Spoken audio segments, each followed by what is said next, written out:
Good morning, everybody. Good morning after. And this is our Wesak Day. Well, I want to just say a little bit, I'm kind of changing my subject this morning because the Buddha spoke so much about self-reliance. Amazing. He says, rely upon yourselves, right? So if we're going to accomplish all these things that Master DK indicates as possible, not only possible but necessary, if we're going to fulfill what the Christ said when he said, greater things shall ye do than I do, how are we going to be equal to doing that? How are we going to fulfill these really demanding requirements? After all, we're just aspirants and disciples who know, if we're honest, practically nothing about the real depths of the ageless wisdom. So,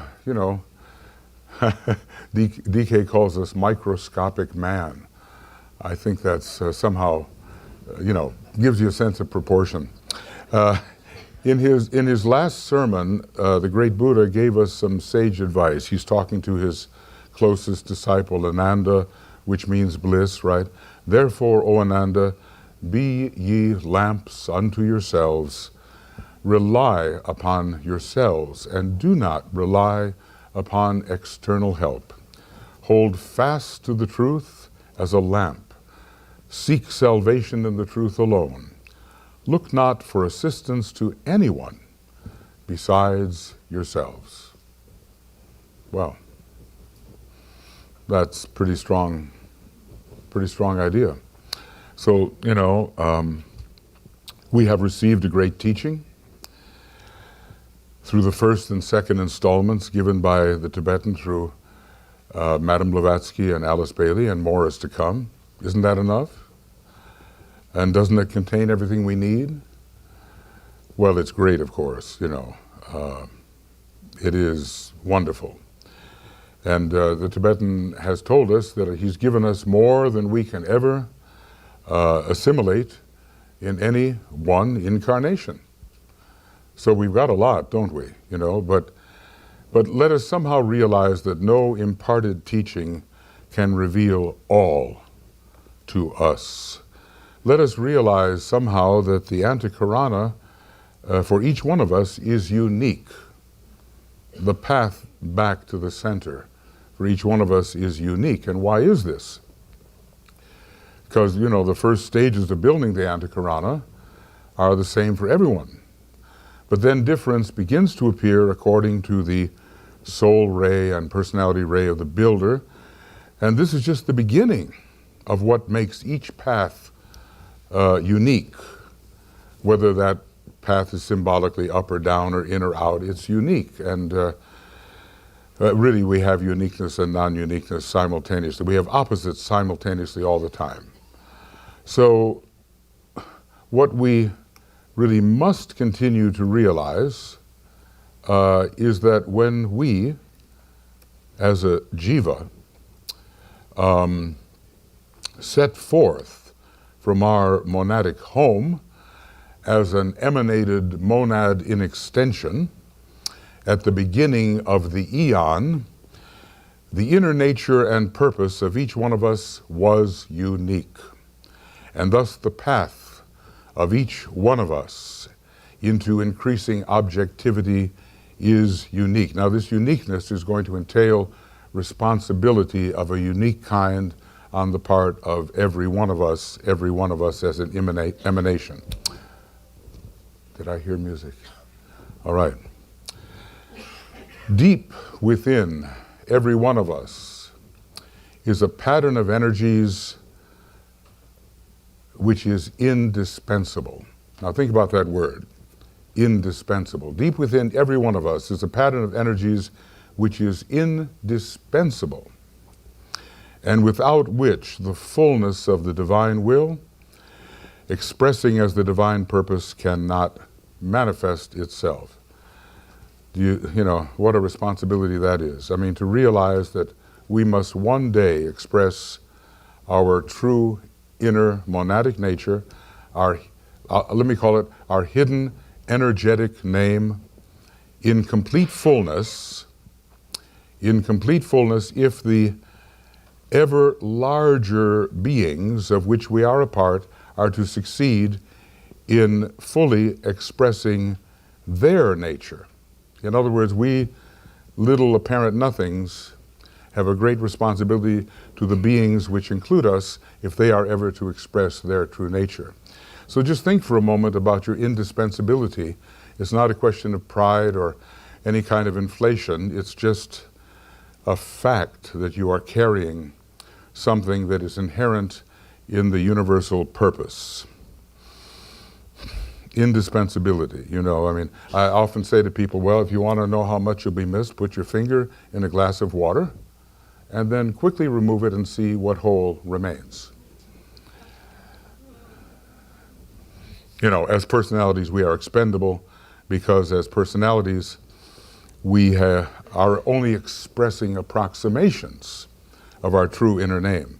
But as spirits sent forth from ever more powerful ascending monadic sources, nothing can take our place.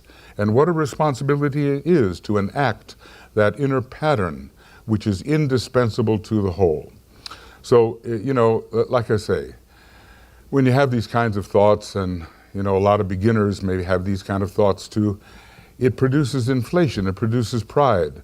But really, a deep humility is what it should produce in the search for that aspect of divine purpose for which we are responsible, that aspect of divine purpose for which each one of us is uniquely responsible. Okay. And behind our discovery of ever greater patterns of purpose, which we must bring into expression via the will to express, lies a great power. Even if we go far enough inward, not only a great power, but an ultimate power. An ultimate power lies within every one of us. I'm getting at what the Buddha meant when he said, rely upon yourselves. Because it's an amazing thing he's really saying here.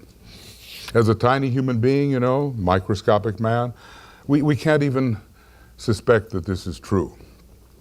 But inevitably, as we begin to identify with greater and greater spheres of being, we learn that it is true. You know, the idea is to extend the elevator of consciousness so you're above and below at the same time and can handle everything here as well as everything there until you are the entire ray, which has extended from the universal monad and are very active and practical right here in the world. All up and down that elevator, we exist with our being and our consciousness. So, there's an expanding power behind and within us. When identified as this power, I like the idea of identify as instead of identify with. You see what I mean? If I say identify with, there's the duality. If I say identify as, there's a merging, okay? So, when identified with this expanding power, we find ourselves to be everywhere. Now, you know, in that nice little definition on harmlessness, the Tibetan says this thing which probably most of us have read over and gone on, and harmlessness is the life expression of the man who realizes himself to be everywhere. I could stop right there for the rest of my life and just ponder on what that means. Okay, so when we're identified with this expanding power, we find ourselves to be everywhere, so thus we are omnipresent within this vast, though limited scope of expression, for every universe is necessarily limited, at least in my view. I'm willing to discuss it with anyone. And we become omniscient within this limited scope of expression, and also omnipotent within this limited scope of expression. No matter how big a thing is, it is limited if it's a definite thing. Okay? So we're identified with this power within us, which is ever expanding as we break one ring pass knot after another, which we read yesterday or thought about yesterday. That's exactly what the will does. It perforates ring pass knots and leads to freedom, increasing freedom with increasingly large boundaries, which you perforate again and break and break and break and break until the universal egg is broken. And that's the day be with us, right? So there is eventually nothing within the superior hierarchy of beings which we, as a reascending monad in extension, now think about that phrase, we, as a reascending monad in extension, cannot access and correctly apply. In other words, eventually, within the entire hierarchy of beings, we, as a reascending monad in extension, will be able to access everything and correctly apply everything within that ascending hierarchy of being. It's a big stretch to think that way, but that's what's coming, okay? Of course, we need our teachers, always, and this is especially true, before we have found our way through into increasing spheres of omnipresence. That's the first thing, omniscience and omnipotence. And it's always within a limited context, obviously. Even the universe is a limited context. In the Agni Yoga writings of Master Morya, he refers to the Buddha, you remember? He refers to Plato as the thinker, remember? And in Agni Yoga, he refers to Buddha as the lion. Okay, so the lion, the Buddha, had a strong identification with the first ray of will and power. As a personality, he was a first-ray personality, we are told by the Tibetan, and as a soul, upon the second ray, he had a first sub-ray.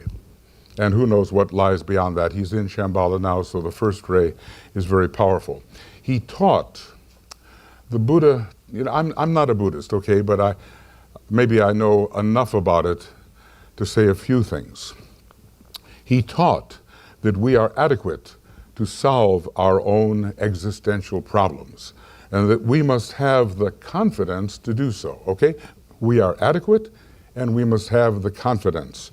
We don't want to have over-leaning on others. It's a six-ray thing, and all of us lean a bit, you know. But, you know, finally you have to stand in spiritual being and rely upon yourself, finally, okay? So we're adequate to the task.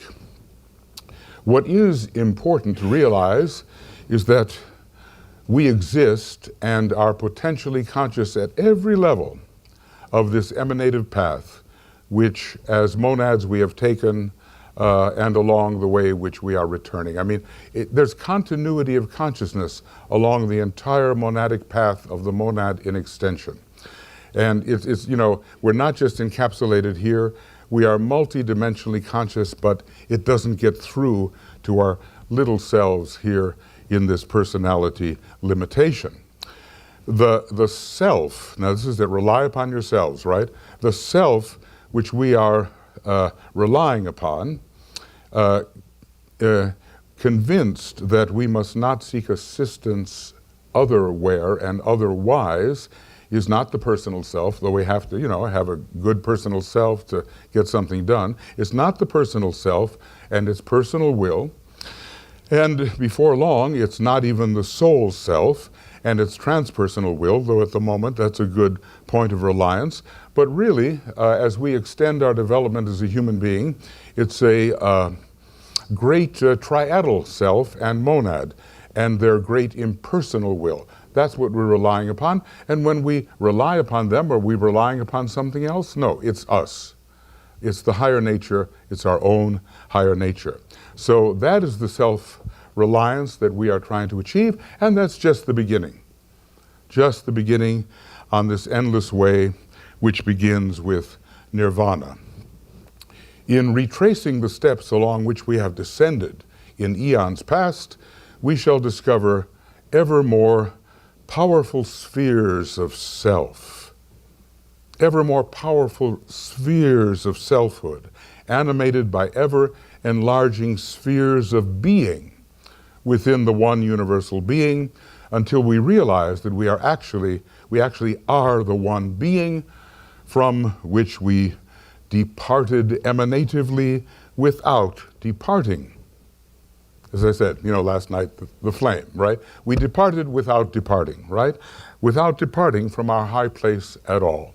And, you know, and that's the big Davic stretch, that we are conscious along all lines and are the energy of the entire path along all lines. So, we seem to be in one place, but we're everywhere. And the Tibetan tells us that in the first definition of harmlessness, which is a mind blower. How can he say such things? Okay, we have to think. So, the Buddha's injunction to rely upon ourselves has a huge metaphysical understanding associated with it if we really start to dig into it. So layer after layer of our estimation of self has to be peeled away as we begin to realize that essentially the real we are the source. Now, okay, the real we, what you look in the mirror, it's not quite real. It'll do for a while. Okay, the real we is the source of universal light, universal love, and universal power. Once we strip it all away and, we begin to think the way the Vedantists thought in the Upanishads long ago. It takes one's breath away, really, as realization of this begins to dawn.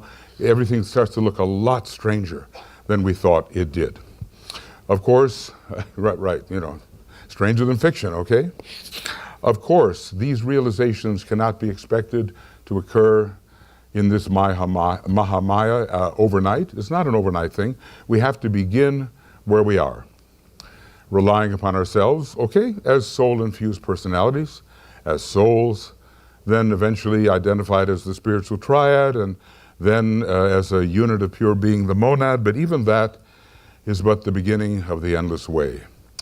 For the apex of any universe, just imagine the great universal pyramid, the apex of any universe, and there is but one, along that way, amalgamation will constantly occur.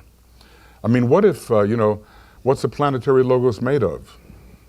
What if we discover that 49 groups of solar angels emanating from the sun are what make a planetary logos? Okay, so there's this constant amalgamation. Meaning, like I'm always using the analogy, the little beads of mercury. Boop, boop, boop, boop, boop, boop, boop. Before you know it, you've got 100 beads of mercury and then you just have one big glob. Like I said, I used to like to break thermometers to do that. I still remember long ago, 70 years ago, sitting at my kitchen table, breaking thermometers in order to make things come together. Anyway, didn't know it was toxic. Okay, what the heck. So we're amalgamating all along the way. So who are you? Well, I am who I am. Well, what happens if you begin to merge with a bunch of other I's who know who they are? And we find it's one big I. There's some charts in the Cosmic Fire book that show that happening. 1 to 7, 1 to 7, 1 to 7, 7 to 1, 7 to 1, 7 to 1. It gets very interesting. How's there only going to be one being left? Amalgamation is required, right? Okay. So deeper and deeper depths of power and of love and light will be discovered, and our growing adequacy will be developed into ascending mastery. Well, we've all got to become masters someday. We've got to master things and be useful. So we simply must courageously, that's the word, isn't it? DK said, I could wish you were all younger and more courageous. That's what he said to his disciples. Gave me pause, ooh, boy. He says, I will speak the truth, Then Alice Bailey modified him, but you can't say that, along the way. Okay, but he had a tendency to speak the truth. Okay, then we shall be able to fulfill the lion's sage advice and learn the meaning of the divine being which we are and the divine will of which we are forever possessed, a will which can accomplish all. Okay, so basically this is a pep talk, okay? The whole idea is confidence in what we inwardly are, and which we have forgotten. So let us learn to trust and rely upon the true inner self, which ultimately we will learn is universal in nature. Now you got to think those thoughts without inflation, without pride, without exaggeration, simply because they are totally logical thoughts based upon the idea of the absolute, the ray of the absolute, the emanation of a universe, the multifarious emanations of the one universal logos, these things are factual in the ageless wisdom. And that should be enough to guarantee the inevitability of spiritual success. Thank you. I know. I'm early.